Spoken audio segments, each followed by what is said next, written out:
Hello and welcome back to the GB Fantasy Football channel. Yes, the international break is finally over and we are back into the Premier League football. It's all wrapped up for game week 4, but for Sun Dream Team, of course, we've got the European fixtures in the midweek to keep us ticking over until game week 5. Now, thank you very much for the support on the channel on not only the FPL content but also the Sun Dream Team content over the international break. It was a very long one, as I've just mentioned. Things are back up and running on the channel as they have been for the last 4 or 5 months or so. Things are kicking back into gear again. As you can tell, not 100% currently, a bit under the weather, but we will push on nonetheless. Thank you very much for the support on the channel, hitting that subscribe button, hitting the like button, hitting the bell notification. It all means so much. So if you could do it again for this video, it'd be greatly appreciated. Now let's crack on and have a little look, little recap over the weekend's fixtures. Once again, as mentioned in the introduction, do cut me some slack in the comments down below. This is the first video back after a little break and not feeling 100%, so it will be a little bit rougher than usual. There'll be a few bumps along the way, I'm sure, but do cut me some slack. Now, a few pieces of important information. Once again, join the league code down below, just underneath the video, just here. And it's also in the description of every video as well. There's over 350 people in the league. I think I'm currently about 60th or 70th, somewhere in that ballpark. Anyway, a certain Norwegian knocked me down substantially, but we'll get to him in a little while and his performance. Also, a great big piece of information, massively important. I will be on the Dream Team Tonic podcast on Monday, the 15th of September.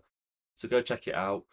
I'll be over there. Plenty of fun with the lads and talking all things Sun Dream Team. If you know Sun Dream Team, you'll know of them. If not, go check it out. The link will also be in the description below for their channel. Also, not only fpl.co.uk, which is where all this data in the video today is from. That is not a sponsored ad by any stretch of the imagination. It's just a fantastic website for all things Sun Dream Team.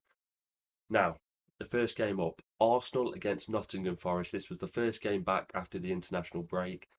Thankfully, Arsenal got 3 points, and quite frankly, wasn't quite a walkover, but Forest under new management, under Ange Postecoglou, aren't quite the same. They don't quite know what they are at the minute. Obviously, under Nuno, there was a very low block team. Defensive wise, you was always very patient with them. You always knew what you was going to get. This Nottingham Forest team at the minute is stuck between a rock and a hard place. A lot of injuries in that back for Oleaina, I believe he's called. Big hamstring injury. He's out for 3 months. Massive blow to him. Zinchenko in this game was cup tied because it was against Arsenal. Well, team tied, if you will. And also Murillo going off after just 37 minutes did affect their defence massively. Although even before that, Arsenal were dominating the game. Forest with their up and coming Europa League fixtures are one to note, but I haven't got any of their players in this week. And I think with their fixtures, I just want to see how their team comes out. Of course, Postecoglou last season at Tottenham was quite known for rotation in the Europa League, so I'll be intrigued to see if he does it again with this Forest side. If they do go into that competition and there's a lot of stability within their starting 11, I'll certainly be looking at their players a lot more closely. On to Arsenal, Zubamendi with a couple of goals, Gyökeres with a very striker-like tap-in from a couple of yards out, but they all count. Zubamendi picking up a 16-pointer in this one, scored a great volley from the edge of the box, scored a very good header at the back stick, very unlike him. I wouldn't expect that every week. I think he only scored like 4 goals for Sociedad last season, and he's got 2 in this game. Once again, the defence looking impenetrable. This season they've conceded 1 goal out of 4 games, and if you know what goal that was, it was the 35-yard free kick away to Liverpool at Anfield from Szoboszlai. They've yet to concede a big chance. If the stats are right, 0 big chances so far this season. It's either 1 or 0, and quite frankly, either one of them is incredible to carry forward. Will they continue it? I don't see why not. This is a back 4 with so much rotation possible. Timber, Calafiori, Mosquera and Gabriel starting in the back 4 today. It could be an entirely different back 4 in the next game. They could go for Benjamin White, They could go for Saliba. They could go for Hincapié, the new signing, and Skelly at left back. That kind of rotation hasn't been seen by Arsenal for a very long time. I think the only nailed assets in the defence, despite Timber and Calafiori once again scoring really well. Now we're into the doubles. Raya, Gabriel, Saliba. I think that's it, defensively wise. Into the midfield, Declan Rice, surprisingly benched in this fixture. I don't feel like that will be the norm going forward. I feel like he played twice for England. 290 minutes that was for England, and that very much affected things, especially with Moreno scoring the hat trick for Spain. Gyökeres picking up his goal. Madueke, I think he got bumped up to max bonus points. 9 points overall. He did exceptionally well. Fortunately, as an Arsenal perspective, Saka will be back sooner rather than later, and Saliba will also be back next game if the rumours are to be believed. Eze picking up where he left off for Palace last season. A great assist, first time across the box to Gyökeres. I feel like Eze might be the one to watch out this team. Odegaard going up with an injury and Wary coming on, it opens up another position potentially for Eze in that number 10 role, but mainly playing out wide on the left. Martinelli came on, didn't look great. Arsenal going forward, plenty of choices to be had. I just wish their prices were a little bit lower, but I'm excited to be getting into the rounds where I could potentially get a few Arsenal players into my fantasy teams. Bournemouth versus Brighton, one of the highest scoring fixtures on Saturday, surprisingly. There was a lot of nil-nil draws, a lot of 1-0s. Bournemouth and Brighton, their players aren't exactly players that we're targeting at the minute, but there's a few notable ones across the board. Semenyo, once again, picking up a goal and an assist, surprisingly on penalties in this one. I thought Evan Nielsen would take it. Semenyo stepped up, slotted it away. I think if Bournemouth got through that previous round of the Carabao Cup, a lot of people would be jumping on the Semenyo bandwagon for this coming week. Unfortunately, it seems a few actually hopped off this week.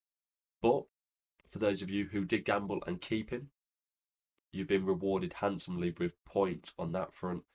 Other notable players across the board, Scott, 12-pointer. Will he make it into our teams? Probably not. Onto the Brighton side of things, Minte, couple of bonus points, well, 1 bonus point, and assist, 9 points overall. A goal from Matoma. Once again, are we looking at these players with it being European season? Europa League, Conference League, and Champions League? I wouldn't say so.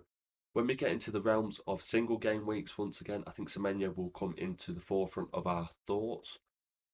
But until then, these teams will keep ticking along nicely, but personally, there won't be ones that I'll be recommending and won't be players that I will be targeting for my own team unless a player comes out and scores ridiculously and breaks the mould of just being a single player instead of a doubler, but still scoring ridiculously well. I think these two teams can be ones that we potentially avoid going forward for the next few weeks at least. A surprising result with Palace drawing 0-0 at home to Sunderland. Now, Sunderland so far this season have been really good defensively, surprisingly so. I think prior to the Man City Man United game, Royce was the second highest scoring goalkeeper in the entire game. I've had him since the start. He's been one of my proudest picks. It was only, I think, a 2 million goalkeeper at the start of the campaign.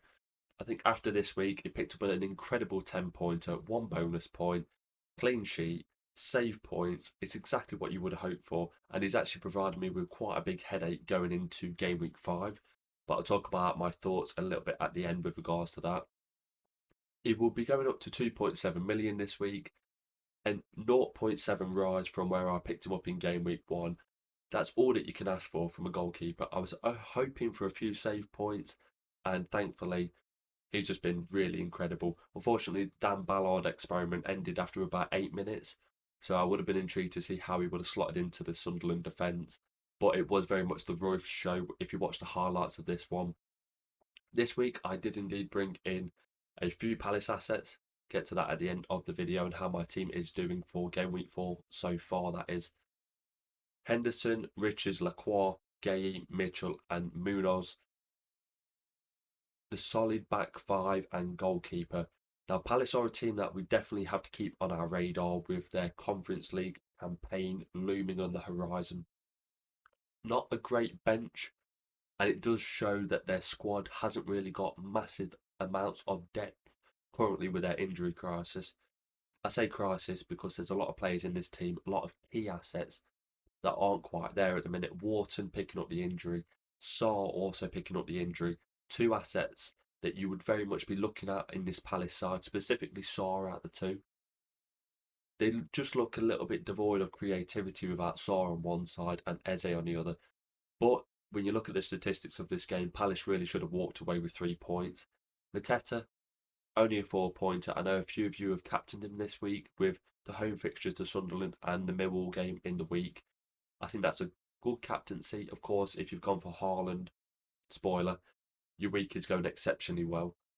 I brought in Kamada, 5 points, 3 million. I gambled on him playing in that number 10 role, which he did in this one. Couple of shots on target, big chance created that Pino should have scored. He missed a one-on-one with the goalkeeper. And then just other players to note, Lerma, 2 points. Devaney coming off the bench and potentially could play in that number 10 role in the Conference League going forward. But flattering to deceive on the attacking front. Very good defensively for Palace. Poor result, but players definitely on our radar for game week 5. Sticking with the theme from Saturday with regards to a lack of goals and another 0-0 draw, Everton against Aston Villa. Not exactly a Saturday for the ages, but defence is coming out on top across both fixtures. Both teams also doing very well in this one defensively. Aston Villa, yet to score a goal this season. The only team in the top 7 divisions in England to do so. And watching the highlights back, it never really looked like they was actually going to score or even create a chance in this game. I'm not sure what's happened. Of course, they've sold a few players. They've sold Ramsey. They've sold Leon Bailey. But you'd hope with this Villa team, they'd offer a lot more going forward. With their fixtures coming up, their Europa League campaign, of course, Unai Emery's specialty competition, you'd like to see a few options in attack. Unfortunately, currently, for Aston Villa, I don't see any. I can't be going Watkins, is set for another price decrease. You've got Morgan Rogers, just the 3 points. Again, flattering to deceive on that front. Defensively, though, Martinez back in goal. I'd be intrigued to see if he plays all the Europa League fixtures. I think Bizot, if you ask Unai Emery, you know exactly who I'm on about on that one. He's equipped himself quite well when Martinez has missed a few games towards the start of this season so far. So I wouldn't be surprised if you got the odd game in that competition, which isn't ideal. If you had Martinez towards the back end of last season, I know Scott from Sun Dream Team also had, from Dream Team Tonic podcast, I should say, he had him a few times, caused him a lot of headaches. I think it might be the same, and I'm a bit wary on that front. Matty Cash, Konsa, Digne, and Mings also picking up clean sheet points in this one. I think Konsa will be fairly nailed in that competition. Looking at it, I think Mings might share some minutes with Pau Torres, especially with Mings' history with regards to injuries and big injuries. Cash, he'd normally rotate. I think Bogard is an actual defender. I think he's a right back. But currently, he's having to play midfield. 11 points in this one for Bogard. One to look out for going forward. They're missing a lot of midfielders in there. I think Onana's injured. I think Barkley is currently being left in the cold. Tielemans got took off at half time. I'm not sure if that was tactical or injury based. But they're very short on that midfield option. And Bogard being a defender playing in there is exactly what we're looking out for in Sun Dream Team. An out of position player who's playing further up the pitch than they're meant to be. One to note on that front. Everton, of course, they've got the double game week coming up in game week 5, I believe. They've got Wolves and Liverpool both away. Wolves in the Carabao Cup, Liverpool in the league. O'Brien, 3 weeks in a row of taking defenders out. I took Coyote out, I took O'Brien out, and I'm actually forgetting who I took out in game week 2. Either way, every time I've taken a defender out, their team has gone on to keep a clean sheet in the following week. So if you want to ask who's going to keep a clean sheet, just ask me on transferring that defensive wise going into game week 5, because clearly that is the way forward. O'Brien, I took him out. It was going to go down in price. He'd gone up the previous week. I don't see Everton keeping too many clean sheets going forward, although they have looked good. That double game week, O'Brien to me, I'm not sure if he will play both fixtures. In this one, they had Coleman and Patterson both on the bench, and O'Brien didn't play in the second round. I think Coleman played in that one at home. So with two right backs on the bench, I'd be surprised if he plays the double game week, specifically away to Wolves, despite it being a tougher fixture. Tarkowski 9 points, Pickford with the 7, Michael Keane with the 8. If you went for him at the start of the season, 2.5 million he started off. You'll be exceptionally and extraordinarily happy with how he's performed so far. Garner filling in still at that left back role, picking up 9 points. Gay with 4, Grealish with 5, so one to note in case you wanted for the double. Dewsbury just with the 2-pointer. Unfortunate for me, it looks like he's going to be going down in price with the double next week. It leaves me with a conundrum. He didn't play in game week 2. Well, the double in game week 2, I should say. So I'm not too sure if I'm going to keep him. Hopefully he does play both, but it's one to note. Iliman Ndiaye, 4 points. But attacking wise, same as Villa. Not too much to shout home about Everton. Defence is conquering all. And I think with these two teams, I wouldn't look past their defences going forward either. They look solid. Once again, two teams in this fixture that won't be playing European competitions, unfortunately. And there might be a theme that you're noticing with regards to my thoughts in this video and that Carabao Cup third round double that we've got coming up. I think if you've got players already in who are potentially doubling, keep them. By any stretch of the imagination, just keep them and hope that they play.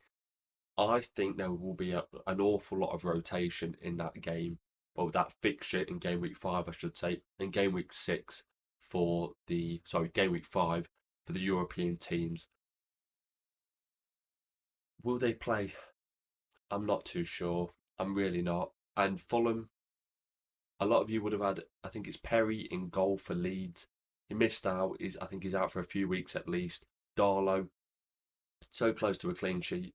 A 94th minute own goal by Goodmanson. It's one for the old, if you can remember DVDs back in the day, the own goals and gaffs. It was quite a finish from him, I must say. Just bouncing off his head, slotting it in the top corner pretty much in the last minute, facing his own goal from just absolutely out of nowhere. So fair play to him. If he doesn't make a living at left back, he can go up front for Leeds. Well, Fulham in this case.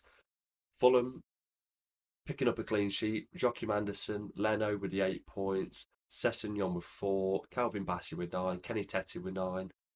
Are we going to spring out and get Fulham defenders when we're in the double European fixture times of the season? I don't think so. 2 points coming off the bench for the new signing Kevin, 3 points for Muniz, 4 for Wilson. I think looking across this, potentially maybe a Fulham defender if you're really, really forcing things for that double game week for the Carabao Cup. But other than that, just miss out on these two teams, unfortunately. Maybe when the singles come around, similar to how I mentioned earlier in the video, but decent result for Fulham in this one. Sadness for Leeds right at the end. Newcastle 1, Wolves 0.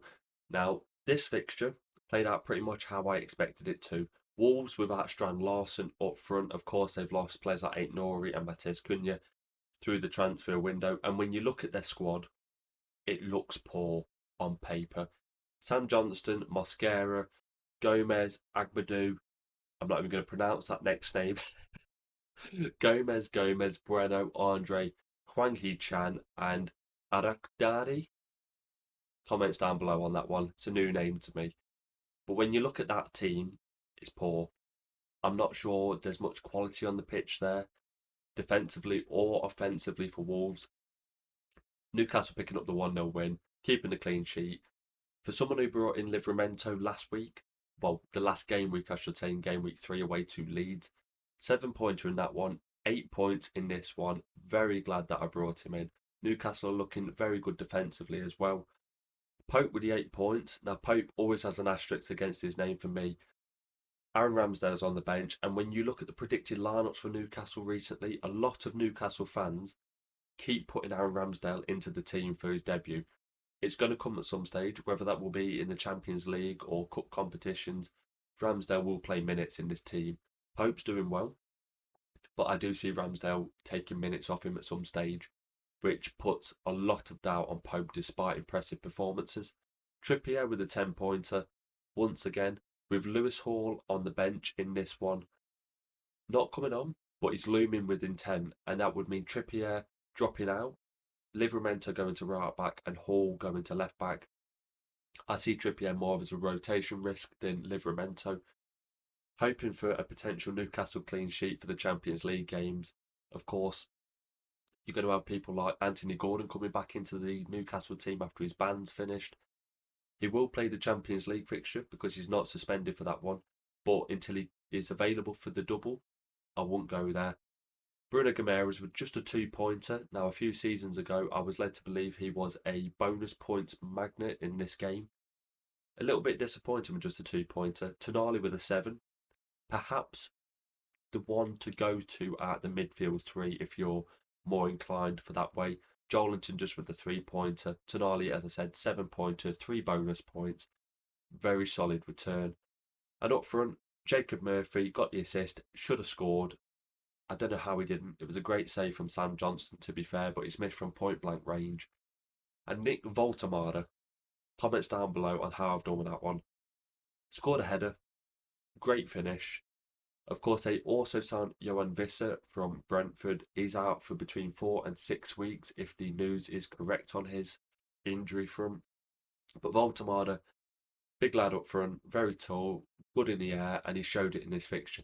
Taken off after just 65 minutes. He was taken off with cramp. He said in his interview after the game, the Premier League is a little bit more fast-paced than the Bundesliga, and I feel like with more minutes in his legs, he will become more of an asset. Whether we go there straight away, yet to be seen. Potentially, if you've got Haaland and Salah up front, you've only got one striker option, so maybe keep that one open until someone breaks at the mould, or like a João Pedro, who we'll get to in a little while. But he looked impressive in his first start for Newcastle. Willett coming off the bench with Osulu. Elanga surprisingly on the bench, so if you was thinking about him for future double game weeks, I think he's off the cards at the minute. If he's not starting when Anthony Gordon isn't available, throw him into the mix, and it's just a whole lot of headache when it's just, for a player like Elanga, do you want that kind of a headache? A 0.3 decrease in price as well, unless he does incredible things in the Champions League. I'm not sure. But Newcastle, defensively, once again looking sound, and Nick Voltemade looking good in his debut. Next up, we have the London derby at the London Stadium itself. West Ham 0, Tottenham Hotspur 3. Now, watching this game, it just showed everything that we probably already know this season about West Ham. They are so poor. Defensively, they leave so much to be desired. I'm actually in disbelief that Juve got more than 1 point for once. He was the other one that I forgot about earlier in the video. Took Juve out, got his 11-pointer, took all the others out, took O'Brien out and co. You can't write it. I think Juve's got 1 point, 1 point, 11 and 2. Guess which week I took him out. Go figure. Carl Walker-Peters, Kilman, Mavropanos, Hermanson looked all out at sea in this one. Once Tottenham got the first, it was open waters and I'd stay well clear. Of course, West Ham were out the Carabao Cup. They lost to Wolves in the previous round, so I think there's only one player that any of us would really target in this one. I currently still have him in my team, and that is Jared Bowen. Picked up 4 points in this game. Unfortunately, give a foul away towards the end of the game, knocking his bonus points down from 1 to 0. 4 points, it was okay. I kept him in this one ahead of Bruno Fernandes because he was going to rise in price. I think he got more points than Bruno in the end. We'll get to him in a little bit when we cover the Manchester derby. But Jared Bowen, probably one I'm looking to move out of my team going forward now. No double game weeks. West Ham looking poor going forward.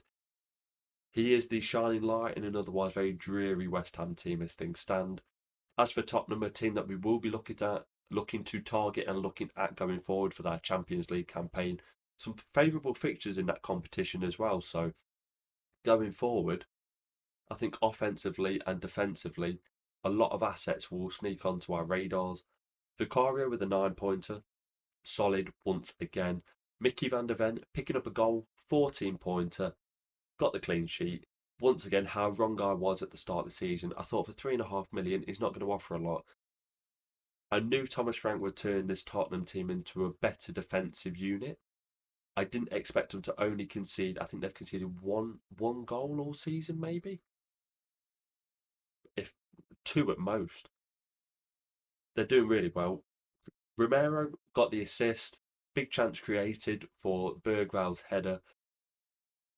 What can you say with that one? It was a cracking ball. And he also had a goal disallowed, which I didn't think should have been disallowed. It would have been a kudos assist. Romero planted the header in the top corner. The West Ham defender pushed Van der Ven. Van der Ven fell into a West Ham player. I just don't get it personally. But he had the goal chalked off, 12 points for him. Jed Spence with 6 points. I won't be going there despite a slightly cheaper route into this Tottenham defence. I think with Udogie on the bench, they will share minutes. Pedro Porro, 9 points overall. But a thing to note with Porro, he's no longer on set pieces. Whereas last season he was taking corners and free kicks. Xavi Simons, the new man in the door, was taking them. He picked up the assist for the goal from the corner for the Papsar goal. He's a new player on the radar. It was 4.5 million, I believe. 6 points in his first game, picking up 1 bonus point. I think a lot of people will turn their attention towards him for that Champions League game after the Carabao Cup. Papsar, I've got him in my team. Last week he was a disappointment, only 2 points. Scored a very well taken header, to be fair to him. I picked him up for that 3 million price bracket for a few bonus points here and there, perhaps a few tackles. Certainly wasn't expecting a goal, so that is very much, it's nice to see, really. Bergval getting the goal and an assist really looked good in this game. Will he play every minute of every double? No. Does he look good going forward? He really does. And he showed glimpses last season, but I feel like this season he needs to be that breakout player in midfield, especially with the Maddison injury. Mohamed Kudus, only 3 points, missing out just on 1 bonus point. Once again, a lot of people will turn their attention towards him with the Champions League fixtures. It seems he does better at home with regards to picking up bonus points than the away fixtures. Away to Man City and away to West Ham, he's yet to pick up a bonus point, whereas in the other two, he did. So that is certainly something to note going forward. Richarlison started on the bench in this one, and so did Kolo Muani. He didn't even get onto the pitch. Interesting going forward for Tottenham. There's a few nailed assets. I think Kudus is one. I think Xavi Simons is one. Anywhere else, I'm not too sure. Papsar is getting a lot of minutes. Will he continue to play week in, week out? It's yet to be seen. Defensively, a lot of nailed assets. I think the bandwagon might start rolling a little bit for Tottenham going forward. Unfortunately, as an Arsenal fan, they are doing very well this season, picking up 3 wins out of 4. They did concede 1 goal. I know they did now. They conceded at home to Bournemouth, I've remembered. And they actually got battered in that game. But bar that fixture, they've been very solid. And I think Thomas Frank, having his first crack at European football, they'll do really well. Defensively, I still need to see a bit more going forward, though. Another London derby on Saturday evening. This was the late fixture. This was the 8 o'clock treat that we all got. 2-2. Really decent game if you watched it. Unfortunately, as a Chalabar owner, missing out slightly on those bonus points that he's been picking up a lot of recently.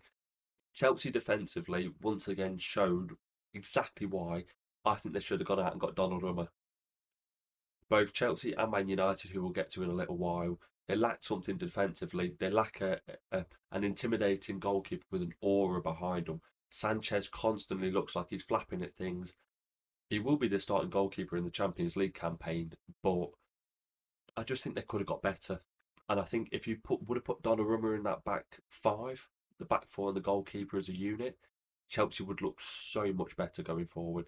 I know they have a structure with regards to wages and they like keeping it low, but I think for Donnarumma, breaking that pay structure would have put them into the next category of their rebuild that they're currently in. Chalabar with a 2 points, Sanchez with 2, Tosin with a 1-pointer. He was very much at fault for the Sade goal, left too much space. Hato, taken off at half time. Wesley Fofana also taken off at half time. Two fullbacks who surprisingly started. Chelsea started with not only Reece James on the bench, but also Malo Gusto on the bench. He didn't even come onto the pitch, surprisingly. Fofana was scheduled to be taken off at half time, but without Cucurella at left back as well, the Chelsea team certainly didn't look balanced in that first half. You got Garnacho coming off the bench for just his 1-pointer. He was at fault for the Carvalho goal in the 93rd minute. He lost his man from the long throw-in and must have caused a lot of frustrations for Chelsea fans just in general. Gittins looked really poor in this game. Pedro Neto picking up 4 points, Enzo Fernandez with 4. Star of the show in this one, Moises Caicedo, 11 ppm. He's picked up 3 bonus points, so close to the maximum of 5. Scored a goal as well. Cracking strike from the edge of the box. I think Caicedo will be a player that we very much bring onto our radar with Champions League football. Very good for the bonus points. João Pedro picking up a very, very jammy assist. Brentford defender is headed it onto João Pedro's head, and it's fallen to Cole Palmer's feet, who slotted it away for his first goal from open play since January. Moving on to him, obviously a lot of questions were asked about Cole Palmer leading into this game week. A lot of you have substituted him for the previous 2 game weeks to keep him for this fixture. He's come off the bench, he's scored a goal, he should have scored 2. He really should have scored that second one where Kelleher got his hand to it. I think if you come away with this one after coming off the bench with 9 points, you've got to be happy about that. But it could have been so much more, and it's alerted me to perhaps being reactionary. But Cole Palmer is Cole Palmer, and Cole Palmer in this Chelsea team ticks a lot of boxes. As for Brentford, not too much to talk about. Shardy Woodley, the 11-pointer. Of course, they are in the Carabao Cup 3rd round. They do have that double game week in game week 5, I believe. Or is it game week 4? Might be game week 4 on that one. I'm getting them all mixed up. The international break's got me in a tiz. Henderson, cracking ball for the Sade goal. Got it over the top. Very Henderson-esque from his Liverpool days. But once again, not too much to shout home about Brentford. Igor Thiago, only a 1-pointer. Would have been very disappointed for those of you who did bring him in for his price rise and his double.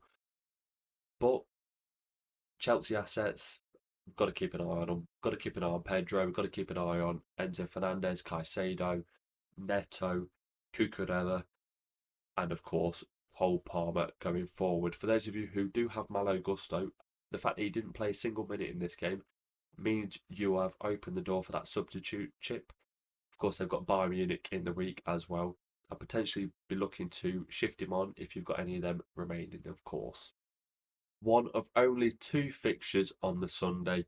Burnley 0, Liverpool 1. Now, as an Arsenal fan, seeing Mo Salah score in the 95th minute was a bit of a kick in the teeth. Burnley defended heroically pretty much this entire game. What you'd expect from Burnley at home. I think I saw a statistic that they hadn't actually lost at Turf Moor while Scott Parker's been in charge of them. So to produce the performance that they did defensively, 2 banks of 5 pretty much the entire game, they looked good defensively, and it's put me not on red alert, but it certainly notified me to just how well they do defend at Turf Moor going forward for other assets, for captaincy, etc. I think Burnley away from home is a different kettle of fish, but Burnley at home, they've carried that championship defence with them, it seems, despite losing players at Trafford. Not too much to note. Dubravka with 4 points, Hartman with 4 points. I think not many of us will be going for Burnley assets, but in case you are, they're probably the standout ones. And Liverpool, of course, Champions League campaign coming up. They are the king of late goals, it seems, in the first 4 game weeks. 83rd minute free kick for Szoboszlai against Arsenal. 95th minute penalty in this one. 101st minute goal for Naguma, the young lad from Liverpool against Newcastle, and they scored in like the 80th minute at home to Bournemouth on the opening day. Whether they can continue this going forward, it's yet to be seen, but it just goes to show what talent they do have out on the pitch constantly. And this was a Liverpool squad without Isak even making the bench yet. Apparently he is to be had, well, He's in line to have a few minutes against Atletico Madrid in the week, so I'll be intrigued to see how that all plays out. Keeping a clean sheet, Burnley never looked like scoring in this fixture at all. Canate, 8 points. Szoboszlai once again filling in at right back, just the 4 points this week for him. Van Dijk with 7. Kirkes getting hooked after 38 minutes. He got booked. Potentially could have been booked a second time, but I think it was more Slot taking him off as a precaution for Andy Robertson in this one. So just a 0 pointer for him, which for those of you who went for Kirkes or Frimpong at the start of the season, not too good so far. Despite Frimpong coming off the bench and winning the penalty, getting 5 points, I think you would like him to start more games going forward. Florian Wirtz. Now, for those of you who went for him at the start of the season, he's been very anticlimactic. He's been poor. A lot of running off the ball, a lot of creating spaces, but not a lot of point scoring. And that's what you're hoping for from a very premium asset price-wise. Just the 3 points for him. Cody Gakpo with the 6 points. I'll be intrigued to see how he fits into the Arne Slot system with Isak, Ekitike, Salah. Of course, Chiesa's been left out of the Champions League squad. Surprisingly, actually, he should have scored in this game within 30 seconds of coming on, pretty much. And he offers a lot to this Liverpool team. Ekitike getting hooked off after 72 minutes for Chiesa. Just a 2-pointer. Mo Salah. Now, he scored in this game. He scored the 95th minute penalty. If you take that penalty away, which is a big asterisk because we picked Salah because he's a 90-minute man and he's on penalties, but he was poor. He was really poor. And as someone who's captained Salah this week, we'll get to a certain Norwegian in the next game. If he didn't score that penalty, the amount of damage that he would have done, Haaland that is, would have been astronomical. Now, I think Salah's created 0.33, or at least in this range, expected goal involvement from open play in the last 3 fixtures. That is not good enough. That is not good enough for a player that's 7.5 million. Now, he did score the penalty. He does have another fixture this week at home to Atletico Madrid. So I will be very intrigued to see how his performances play out and pan out in that one.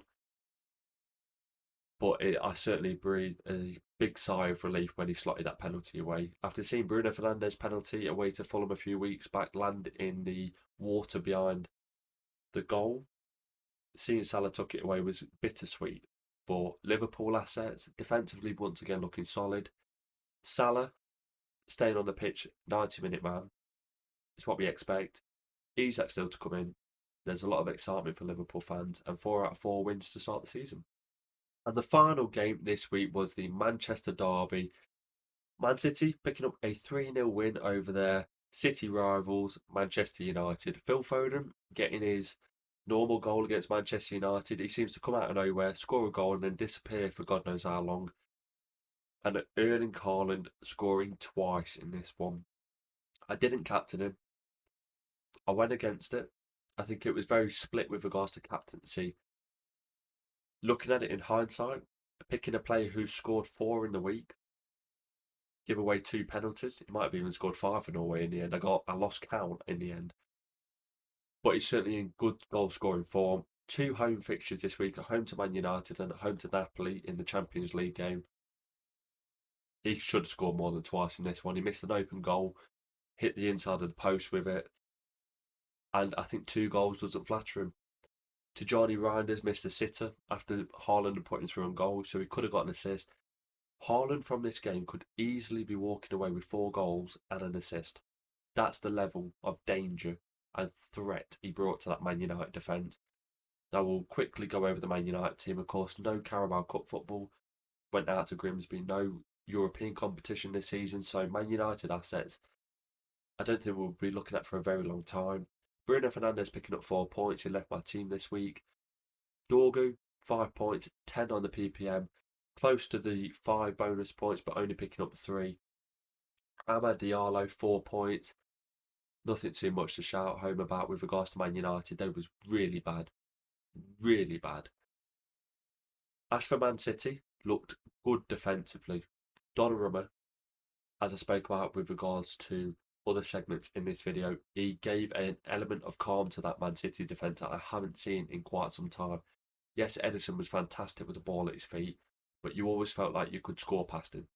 You always felt like his goalkeeping abilities weren't quite there. And to be fair, it was the same with Trafford. At the start of the season, Trafford, with that fixture against Tottenham, bag of nerves, trying to play out from the back. It reminded me a bit of Claudio Bravo back in the day when Pep first joined. But Donnarumma, he made a save on Brian and Burmo, got down to his bottom right corner, tipped it round the post, and you wasn't surprised. And it was 2-0 at that stage. If Mbeumo scores that goal, 2-1, potential momentum shift, but he just tipped it around the corner. And as an Arsenal fan, I saw that last season when we played PSG. We played them 3 times, specifically the semi-final. He kept up in that game. He saved so many one-on-one chances. He saved so many shots. There was one from Odegaard last season where he pinged it from the outside of the box. He got down, tipped it around the post, and it just looks effortless. And the amount of confidence he brings to that Man City back four, just like it depends who's playing in that Man City back four. It changes all the time. We can assume Diaz and Gavardio play the majority at centre half. Fullbacks will change, but Donnarumma just makes that back four a whole lot better. Kuzanov picking up the 8 points. O'Reilly only a 4 points because I think he's classified and categorised as a midfielder on this game. Diaz with the 7. Gavardio coming back into the team with Nori out injured. 7 pointer for him, playing at centre half, so I'd be staying clear of him going forward. Phil Foden picking up the goal, 9 points, close to a bonus point. Rodri just the 3 points. They took him off after 76 minutes. They protected him. The game was done. Doku, 2 assists, 1 bonus point. Doku played like Doku does, taking on players. The assists, one was fortuitous for the Phil Foden goal. The second one was very good. Tijani Riders, as I said, missed an absolute city. He was through on goal. Tried to chip it over by India, inches wide. For those of you who went for him, I think you can consider yourself very unlucky this week so far. Bernardo Silva picking up the assist, and of course Erling Haaland, as we spoke about, could have easily had 4 goals and an assist leaving this game with Napoli still to come. I think even with just a 9 point difference between Salah and Haaland, that doesn't even come close to the story that has panned out. It could easily be Haaland walking away this week with 25 plus points and Salah blanking on 2. And to only have 9 points so far between the 2 players after the first game, I feel like if you captained Haaland, you can feel yourself very unfortunate on that front. And for us Salah captaincy owners, take the 9 points, take the 9 points difference and run into the Champions League games and pray that Haaland doesn't do too much damage. Nico Gonzalez came on for 1 point, Oscar Bob just a 1 point, Ake 1 point, and Savinio making his first appearance of the season, I believe, with just a 1 point. I think Man City is starting to find their gear. I think they look a lot better with Rodri in that team. I'd be intrigued to see how they play against Arsenal next week away from home. Of course, Arsenal last season scored a lot of goals past them. And I think even in this game, Man United managed to get past that Man City midfield quite often. Defensively wise, they look better, but there's still something missing in that Man City team, and I can't quite put my finger on it. It'll be a good game next week between Arsenal and Man City, but for this week alone, for game week 4, I think there's still a lot of goals for Haaland to be had against Napoli. Just a quick recap of my team halfway through game week 4. That is not doing too bad. Could be better. I think that's the solid middle ground that I'm currently at so far. Saar with a 9 pointer was a pleasant surprise. Dewsbury with a 2 pointer, big disappointment so far. Chalabar 2 points. Livramento with the 8. Royf's hero, absolute hero in goal, 10 pointer. To have Palace and Sunderland playing against each other and to come away with a double clean sheet and 17 points between the two, I'll take that every day of the week. Kamada, a couple of shots on target, big chance created. For just that 3 million price and a 0.2 increase in my budget, I'll gladly take that. Erling Haaland, of course, 18 pointer. Do I wish I'd have captained him? Absolutely. If I could go back in time, captain hindsight that is, I'd stick the armband on him and I'd be very much looking forward to that Napoli game in the week. At my rank, I drop down if Haaland scores, despite having Haaland. So it's one of them things at the minute. Do you want him to score? Do you not want him to score? I think I dropped down from about 3,000 to about 6,000 with those goals. Jared Bowen with a 4-pointer, and of course Mo Salah with his late 95th minute penalty, 9 points there. As I mentioned in the past segment, I think just having 9 points between the two players, between Salah and Haaland at the minute, I feel very lucky. Very, very lucky. I'm intrigued to see how the Champions League fixtures play out. I'm hoping, I've got my fingers crossed, that the Palace lads that I brought in this week, I brought in Munoz for O'Brien and I brought in Kamada for Bruno Fernandes. So I'm currently 1 point up on the Bruno Fernandes front and I'm 1 point down on Munoz with O'Brien. So completely clean. 0 point gain this week from my transfers. But of course, they do have a fixture potentially against Millwall at home. I'm praying Glasner continues his form from last season and goes strong. I'm hoping Kamada stays on the pitch, that is, potentially in that number 10 role, but maybe in a deeper midfield 2 pivot. As long as he's on the pitch, I'll be happy with that. Same with Munoz, on the pitch, get through to 60 minutes and get him off for all I care, as long as the clean sheet's intact. I'll be very disappointed if you play someone like Nathaniel Klein as a wing back. There is always that doubt there. But Munoz last season cost me a lot of money in some dream team. It cost me about 49 grand, finishing third instead of first. So I thought I'd give him a chance this season instead of going for Gay or Lacroix. I thought I'd see what Munoz has to offer as a sort of nod to the 24-25 season. But hopefully they do play against Millwall. And that does indeed conclude the mid-game week 4 roundup, all the Premier League fixtures roundup, all my points so far rounded up as well. It's been a long break since the last video, or sort of sorts. It's been a long break throughout the international break, but we are well and truly back underway on the channel. There's a lot more still to come, don't you worry about that. Plenty more Sun Dream Team content, the odd bit of FPL content as well. I know that's not the majority of the channel, but do go check out those kind of videos if you are interested as well. Don't forget, I will be on the Dream Team Tonic podcast on the 15th of September. Go check out their Twitter page with regards to the times and when we go live. Go check out their YouTube channel as well. I'll put it out on my socials just in case it's missed.